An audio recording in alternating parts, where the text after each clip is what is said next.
I never thought I'd have to use my Marine training to protect my 78-year-old grandmother from fake cops trying to drag her out of her own home. But there I was, standing in her doorway at 6 a.m., watching three men in cheap security uniforms march up her walkway with eviction papers that weren't worth the ink they were printed on. My grandma Rose had called me in tears the night before. "Tommy, they're saying I have to leave tomorrow. They have badges and everything."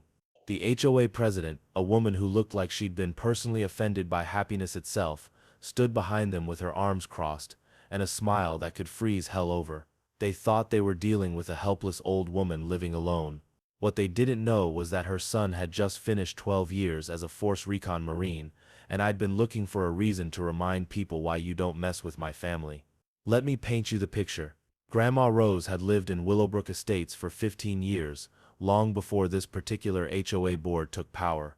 Her house was a beautiful 1960s ranch-style home with a garden that made the whole neighborhood look better.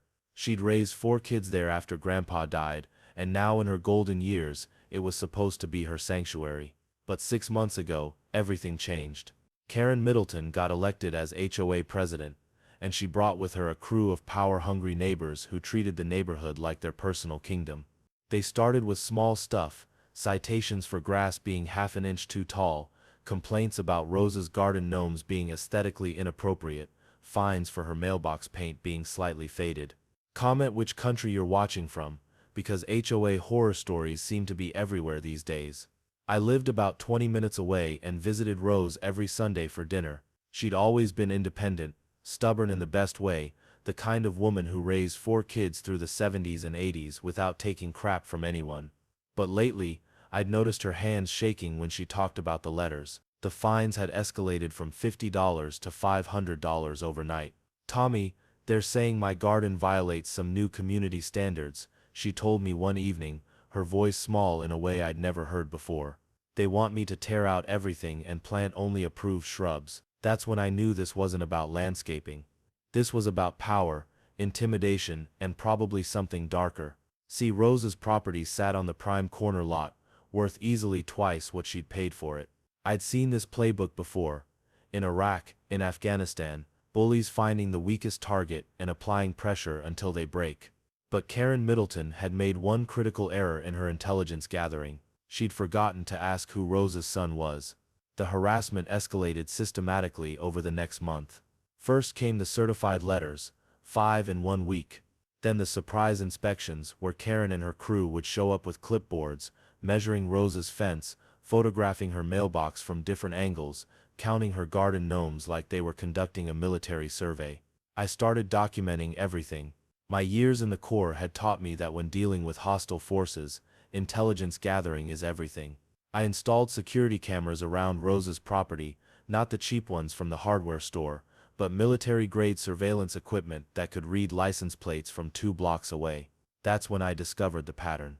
The same 3 guys kept showing up with Karen, 2 middle-aged men who looked like they'd never seen the inside of a gym, and 1 younger guy with a shiny badge that looked like it came from a costume shop. They weren't real security. They weren't real cops. They were just neighborhood bullies playing dress-up. The fake fines kept coming. $2,000 for unauthorized modifications to a fence that had been there for 10 years. $3,000 for commercial gardening activity, because Rose sold tomatoes at the farmer's market. $5,000 for disturbing the peace, because her wind chimes made noise. What would you do if this happened to your grandmother?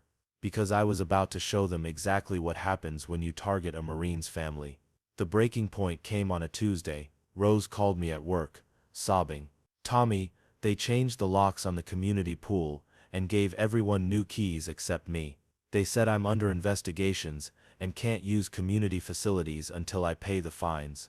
That night, I paid Rose a visit that Karen's surveillance crew definitely noticed. I made sure they saw me checking the cameras, walking the perimeter, taking notes. In the military, we call this show of force, letting the enemy know they're being watched by someone who knows what they're doing. The next morning, Karen left a voicemail that was pure poison. "Mr. Rodriguez, your grandmother's situation could be resolved very easily if she simply complied with community standards. Otherwise, we have legal options available to us." Legal options, right. I did what any good Marine does when facing an unknown enemy. I researched. Turns out Karen Middleton had been running this same scam in 2 other neighborhoods. Fake fines, fake legal threats, fake authority. She'd already succeeded in forcing 3 elderly residents to sell their homes at below market prices to a development company that, surprise, employed her husband.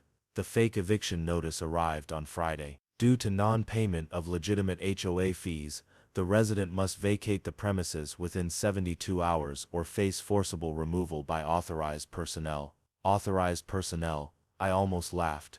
But Rose didn't laugh. She called me crying, saying she'd already started packing because she was scared of what they might do. That's when I made a decision that would change everything. Monday morning, 6 a.m. sharp.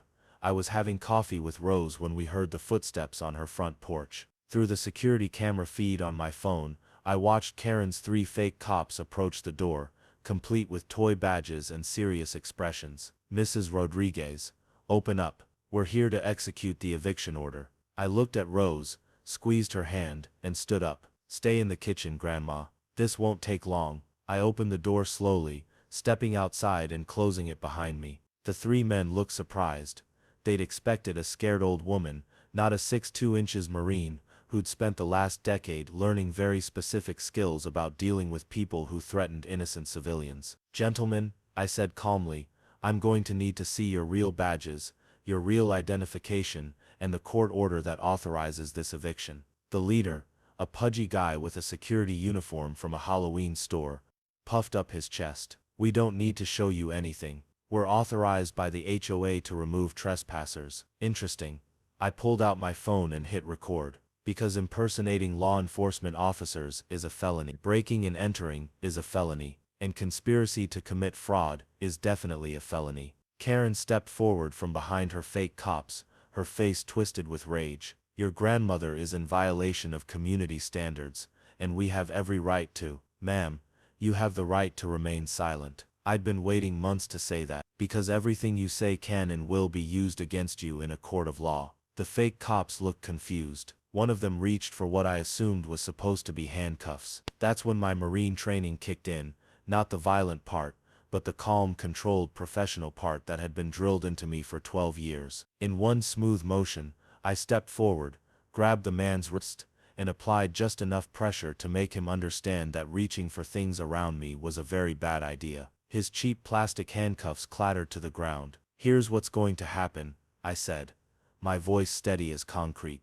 "You're going to step off my grandmother's property. You're going to wait right there on the sidewalk. And you're going to explain to the real police officers, who I called 20 minutes ago, why you think it's legal to impersonate law enforcement." They thought they could intimidate my family. They didn't know who they were dealing with. The sound of actual police sirens filled the air exactly when I expected them to. Real cops, real badges, real authority. I'd spent the weekend building a case file that would make a prosecutor weep with joy. Security camera footage, recorded phone calls, financial records showing the pattern of fraud across multiple neighborhoods. Karen's face went from rage to panic in about 3 seconds. Her fake cops suddenly remembered they had somewhere else to be, but the real officers had other plans. Turns out impersonating law enforcement is taken very seriously, especially when it's part of an organized scheme to defraud elderly residents. The charges were beautiful. Karen got hit with conspiracy to commit fraud,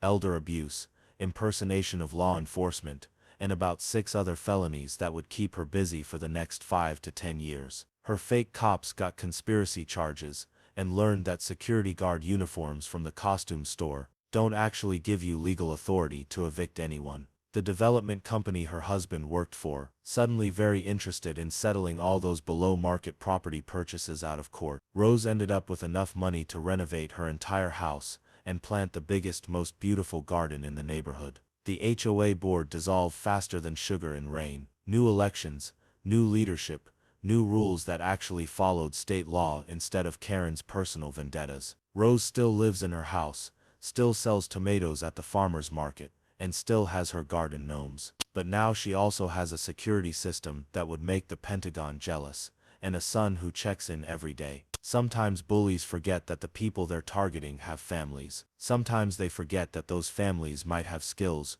training, and experience that make their little power games look like what they really are. The desperate acts of cowards who mistake cruelty for strength. Karen Middleton learned that lesson the hard way. My grandmother learned that she never has to face anything alone. What would you have done if someone tried to evict your grandmother with fake legal papers? Comment below because I guarantee some of you have stories that would make this look tame. And hit that like button if you enjoyed watching justice get served with a side of marine precision. Subscribe for more HOA revenge stories, because trust me, we're just getting started, and the next one involves a retired Navy SEAL and an HOA president who made the mistake of messing with his daughter's lemonade stand.